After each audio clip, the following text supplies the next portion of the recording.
Lequin. Merci Monsieur le Président. Simplement faire remarquer, et naturellement nous nous alignons sur la position du groupe LR sur le fait que nous ne soutiendrons pas l'urgence de ce vœu, et simplement dire une chose toute simple. Nous venons effectivement tous ici d'un territoire qui est frappé par effectivement des indicateurs sociaux qui illustrent la difficulté de nombre de nos concitoyens. Malheureusement, les mots politiques, depuis longtemps, ne suffisent plus à répondre à ces enjeux. Et évidemment, s'enfermer dans la posture, c'est l'attitude la plus facile, la plus évidente. Agir, c'est plus compliqué.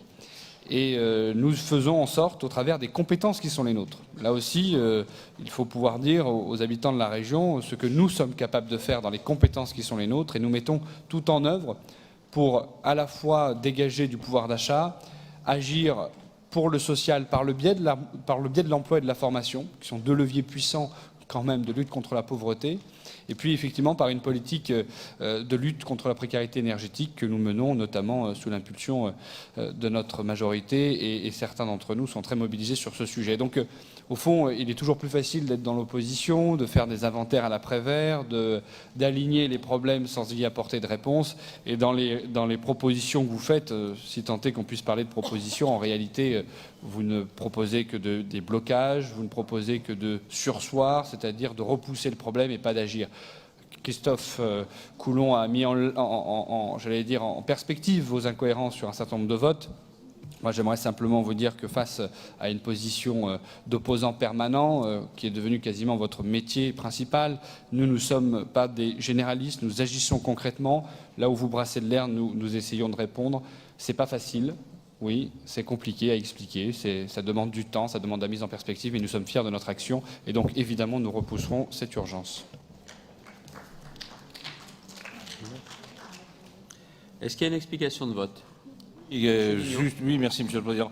Mais écoutez, tout d'abord, les trois exemples donnés par Monsieur Coulon sont évidemment totalement fallacieux, puisqu'ils déguisent en fait les raisons du vote qui ont été expliquées à l'époque. Nous avons effectivement considéré qu'avoir des consultations médicales au Restaurant du Cœur, c'était peut-être pas une bonne chose. C'est notre droit d'ailleurs de le dire, et je pense que c'est le droit de beaucoup de patients de préférer peut-être avoir un autre système que d'aller consulter entre les boîtes de cassoulet ou les paquets de farine au Restaurant du Cœur. Ça, c'est la première chose. Et je passerai sur les deux autres, Monsieur le Président, pour gagner du temps. Et rapidement, s'agissant à Monsieur Leca, lui, c'est l'homme des... comment dirais-je, il enjambe, c'est l'homme des ponts. Ici, il vous soutient, il soutient la majorité, ou tout au moins son président, M. Bertrand, à Compiègne. Il va se dresser compte en étant le candidat de la REM. Et donc, c'est vrai qu'effectivement, tout ça devient compliqué pour s'y retrouver.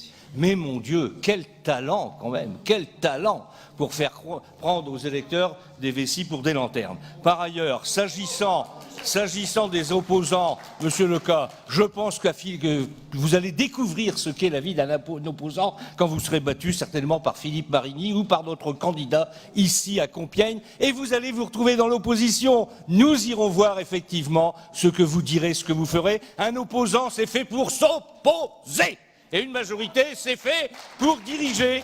C'est ainsi que est conçue la démocratie. Et puis d'ailleurs, rappelez-vous aussi comment ça s'est passé au deuxième tour. Je ne vous ferai pas l'insulte de vous le rappeler. Vous êtes ici, les élus effectivement des socialistes, bien entendu, puisque la majorité aurait dû être tout autre à cette époque-là. Donc, Monsieur Leca, s'il vous plaît, pas vous. Demain, vous serez peut-être dans un autre, à la République en marche, oui, c'est le cas, mais vous serez peut-être chez Mélenchon ou ailleurs. Ça n'est pas grave, Nous faisons effectivement notre boulot d'opposants, et je vous ferai remarquer que toutes les propositions que nous faisons, même lorsque vous les reprenez ensuite, quelques mois après, pour les voter, vous les refusez systématiquement. Les opposants, ce ne sont pas nous, ce sont vous, les opposants. Vous êtes opposés à toute proposition intelligente, logique, que nous pouvons faire, parce que c'est vrai, nous représentons aujourd'hui certainement une majorité dans cette région. Merci, Monsieur le Président.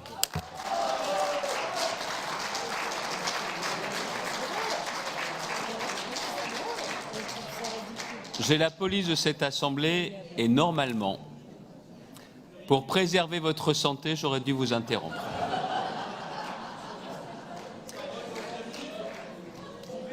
J'ai craint que vous ne manquiez de souffle à un moment donné. Mais je sais bien évidemment que M. Emery aurait été prêt à voler à votre secours et à vous faire même du bouche à bouche s'il avait fallu. C'est évident. Ne refusez pas ce qui peut être une proposition de dernier salut, Monsieur Guignot. Ne refusez pas cela. Si je ne me trompe pas et si je me tourne, je vais avoir un rappel au règlement pour un fait personnel qui me semble assez légitime, Monsieur Leca. Merci, Monsieur le Président. Non, mais je vois qu'à l'approche des élections municipales, ça redonne de la vigueur à Monsieur Guignot. Ça me fait plaisir. Ça faisait longtemps qu'on ne l'avait pas vu sous ce jour. Donc, ça me fait plaisir de vous voir toujours aussi en forme. Non, simplement, effectivement, je préfère qu'en politique, on crée des ponts plutôt que l'on crée des murs.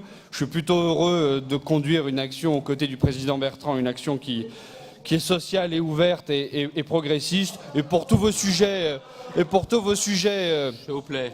qui ne sont que des enjeux de politique politicienne, je ne le relèverai même pas. Je suis très heureux de rassembler ici comme ailleurs et j'en arrêterai là, car il n'est pas du rôle de notre Assemblée d'intégrer des débats qui ne concernent que d'autres échéances électorales. Et je ne ferai pas l'honneur de vous répondre sur ce point, puisque depuis très longtemps, vous avez fait de votre fonds de commerce principal d'agiter les haines et les peurs, y compris à Noyon. Et Dieu sait que les Noyonnais vous ont déjà montré que vous n'aviez pas le monopole du cœur. Merci.